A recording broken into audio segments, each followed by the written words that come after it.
On December 6th, 2018 at 9 p.m. Eastern Time, the Game Awards 2018 will be taking place. And yes, I've been a bit critical about the Game Awards in the past, but I guess it is something fun. At least it gets a bunch of different companies together, and some of the people in the industry who probably don't get enough credit actually do get some credit at this event. I do wish they would cut down on the musical performances. I'm not a big fan of suit and tie affairs. Obviously, I look homeless in pretty much every video, but I guess it does have a place in the gaming industry. And today, the Game Awards 2018's nominees list went out, so I thought to myself it would be fun to go over these categories, go over the games I feel should win, and then hear what you guys have to say. So I'm going to talk about different categories that are popped up in the nominees list. I'm not going to go over all of them because some of them I know nothing about. There are 7 different esports categories, and I don't do esports. I don't know anything about esports, so I'm not going to sit here and lie to you guys and act like I know what I'm talking about. But I definitely want to hear your guys' thoughts on this list in the comment section as well. I want to hear your guys' predictions too. But sit back, relax, let's go over the Game Awards 2018 nominees list and see what games I think should win. Hey, RGT 85. Hey, Sean. Oh my God, it's Stevie Richards!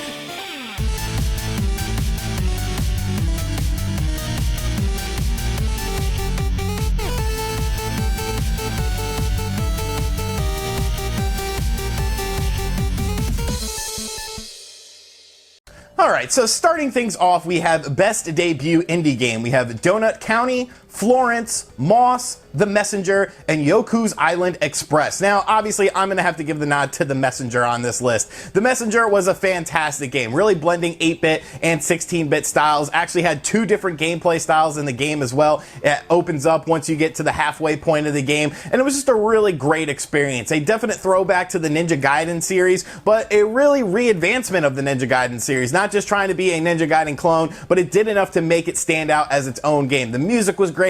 The writing was really funny in the game as well. The graphics were really clean and crisp, so I definitely have to give the nod to The Messenger for Best Debut Indie Game. Next up, we have Content Creator of the Year with Dr. Lupo, Myth, Ninja, Pokimane, and Willy Rex. Okay, did my name get left off this list? Like, am I getting snubbed? Keighley, are you snubbing me? You're screwing me, Keighley. I should be on this list. I am very mediocre at what I do, but people seem to enjoy it to some extent. Like, how did I not get on this list? I don't know any of these people besides Ninja. Ninja is a Fortnite player, so we'll give it to Ninja. But really, next year, I think RGT 85 should be on the list. Next up, we have Best Multiplayer Game, with the nominees being Call of Duty Black Ops 4, Destiny 2 Forsaken, Fortnite, Monster Hunter World, and Sea of Thieves. Now, out of this list, it really comes down to Call of Duty Black Ops 4 and Fortnite for me. Sea of Thieves was kind of bleh. Monster Hunter World was a good game. I definitely played some of it, and I liked it. I liked Generations a little bit better, though. Destiny 2, no, go kick rocks. So really, for this list, it comes down to Black Ops 4 and Fortnite for me. I'm going to give the nod to Black Ops 4. I feel like Black Ops 4 is a really fun game. It's a game that I'm still playing a lot of. It's kind of my go-to game when I'm laying in bed, and that game used to be Fortnite. I used to waste time just, you know, if I can't sleep, I would boot up my Switch and play Fortnite, but now I'm using my Xbox One and I'm playing Black Ops 4. I love Blackout mode. The multiplayer is pretty fun as well, as far as, you know, standard stuff like TDM. So out of this list, I'm going to give it to Black Ops 4. That may be a bit of a controversial pick. Like I said, I want to hear your stuff in the comments, but definitely for me, it's got to be Black Ops 4. Next up, we have Best Sports/Racing Game, with the nominees being FIFA 19, Forza Horizon 4, Mario Tennis Aces, NBA 2K19, and Pro Evolution Soccer 2019. Now, I've played 3 games on the list. I didn't play either of the soccer games yet. I plan on picking up FIFA 19 during Black Friday or during Black Friday sales. But out of the 3 games that I've played, Forza Horizon 4, Mario Tennis Aces, and NBA 2K19, you guys know I'm a hoops head. I love my basketball, and NBA 2K19 is yet another great addition to the lineup. I'm kind of surprised NBA Live didn't get the nod in this nominations list as well, because a lot of people seem to enjoy NBA Live 19,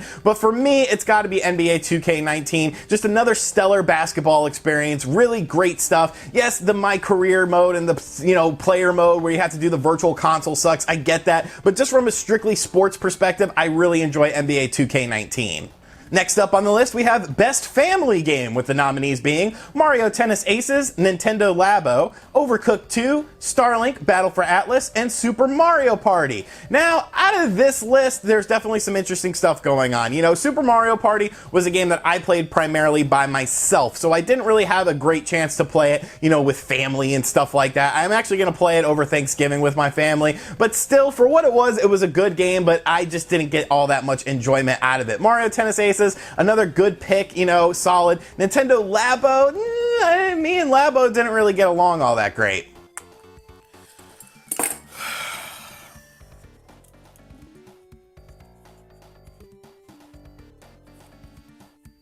So I'm going to give the nod to Starlink Battle for Atlas. And of course, it's Battle for Atlas, the Switch version. I didn't play this game with my family, and I don't care to play this game with my family. I wanted to play as Star Fox. Maybe Star Fox is my family. And I definitely got a lot of enjoyment playing that game. It was a great game. I'm still actually trying to 100% complete everything within the game. I have beaten the main story of it, but Starlink Battle for Atlas, the Star Fox version on the Nintendo Switch, was just a really great game in my opinion, and I really had a blast playing it, so I'm going to give the nod to that.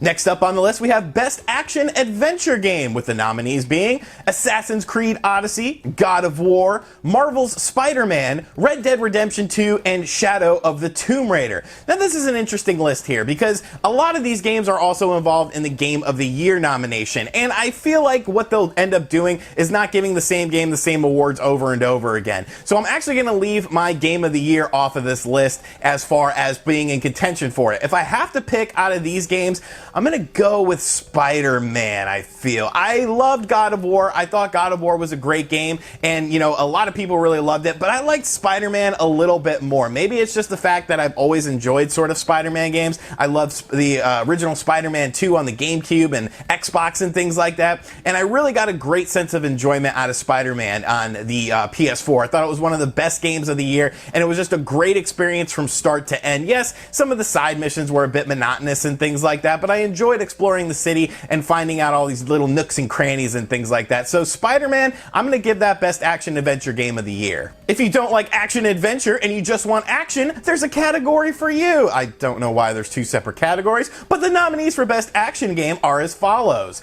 Call of Duty Black Ops 4, Dead Cells, Destiny 2 Forsaken, Far Cry 5, and Mega Man 11. Is Far Cry 5 really an action game? It's more of a first-person shooter game. I don't know, that's kind of a weird inclusion on the list. I'm going to give this to either Dead Cells or Mega Man 11. And unfortunately, I think nostalgia is going to win out, and Mega Man 11 is going to be my pick. I really enjoyed Mega Man 11, and a lot of Mega Man fans, diehard Mega Man fans, enjoyed Mega Man 11. So that makes me sort of confident in my pick of Mega Man 11, because while I enjoyed the series, it was never something that I really got, you know, heavily invested in, but I had an absolute blast playing Mega Man 11. I actually bought it digitally so that I could play it at 3 in the morning when it unlocked on the Nintendo Switch eShop, and it was just a great experience, a really fun game, a definite, you know, sort of return to form for the Mega Man series. I hope it sold well so we get Mega Man 12 and subsequent Mega Man games, but I'm going to give the nod to Mega Man 11. Dead Cells is definitely going to be in second place though, a really fantastic roguelike game. Next up on the list, we have Best Indie Game, with the following nominations: Celeste, Dead Cells, Into the Breach, Return of Obra Dinn, and The Messenger. Now, once again, this to me is going to come down to 3 games: Celeste, Dead Cells, and The Messenger. Man, I don't like to give, you know, the same game multiple awards like I just said before, but I'm going to go ahead and do it with this, and I'm going to give it to The Messenger. And just because of how great it was an experience from top to bottom, it was just top-notch stuff. It came out on day 1, and everything was fantastic on day 1 of the game. Just a great experience, one of the funnest games I've played in a long time, a game that really grew on me. I got kind of frustrated in the first segment of the game, you know, the Ninja Gaiden style, and then when it opens up to that second half of the game, I really got into it, and I really started loving it to death. So I'm going to give it to The Messenger. Next up on the list, we have Best Role-Playing Game, with the nominees being Dragon Quest XI Echoes of an Elusive Age, Monster Hunter World, Ni no Kuni 2 Revenant Kingdom, Octopath Traveler, Pillars of Eternity 2 Deadfire. Now, one of the things that a lot of people are harking on with the Best RPG thing is the lack of Xenoblade Chronicles 2 on this list, because obviously last year it didn't meet the deadline to come out before to be put on the list, and now this year it kind of got snubbed a little bit, so some people feel, you know, maybe Pillars of Eternity 2 shouldn't have been on there. I'm going to give the nod to Octopath Traveler, though, because I think it did something very different in the RPG realm, and it really created, you know, this sort of retro RPG genre or something like that. Like, it's really hard to explain, but that game was just packed with so much content, and it was so different and so unique from the sea of other games that we had seen coming out in the RPG realm at that time. So I'm going to give the nod to Octopath Traveler on that one. Next up, we have Best Ongoing Game, with the nominees being Destiny 2, Fortnite, No Man's Sky, Overwatch, Tom Clancy's Rainbow Six Siege. Now, there's definitely a snub on this one, and I feel Splatoon 2 should be on this list. And I feel like Splatoon 2 would be a definite candidate to win this, because it's a game that's continually evolving. They've added so much to the game since the release of the game. Now, I'm not a big fan of ongoing games. You know, I feel like it kind of gets into that games as a service thing. I like to be able to have a lot of the content on day one. A lot of these games have changed over the years, and that time has gone on with these releases. So I'm going to give the nod to Fortnite. I think it's advanced a lot. They've added in a lot of different things and a lot of unique things into the game as well. And it seems like they still have a lot of ideas for it. So I'm going to give the nod to Fortnite on this. And finally, the Game of the Year, the winner of the big Game of the Year. The nominees for Game of the Year are Assassin's Creed Odyssey, Celeste, God of War, Marvel Spider-Man, Monster Hunter World, and Red Dead Redemption 2.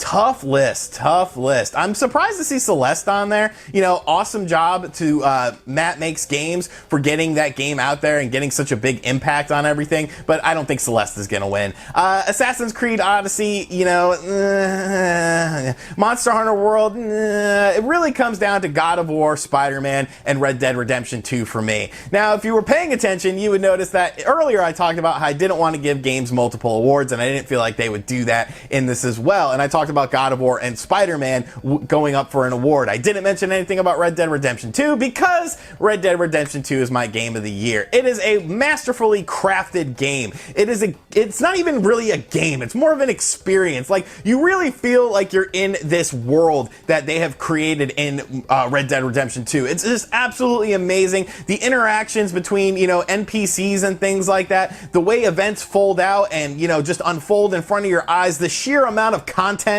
in the game, just how expertly crafted everything is around you, the weather effects and everything, just a fantastic game. It has to be Game of the Year in my opinion. You could tell this was an effort and a labor of love to the video game world. It's not just simply Grand Theft Auto with cowboy hats. It's definitely unique enough to make it its own game, and it's been selling exponentially well, so I definitely feel like Red Dead Redemption 2 is the Game of the Year for me. Alright, so those are the Game Awards 2018 nominees as far as the list that I wanted to talk about. There are other awards out there, smaller awards and things like that, and I will just leave it up for you guys to decide.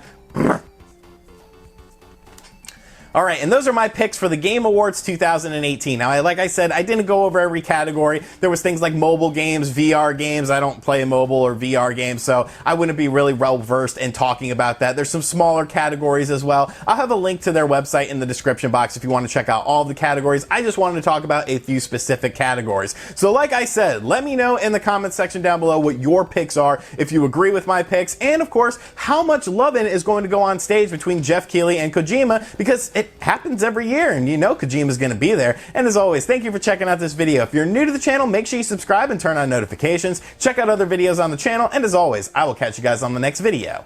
Later.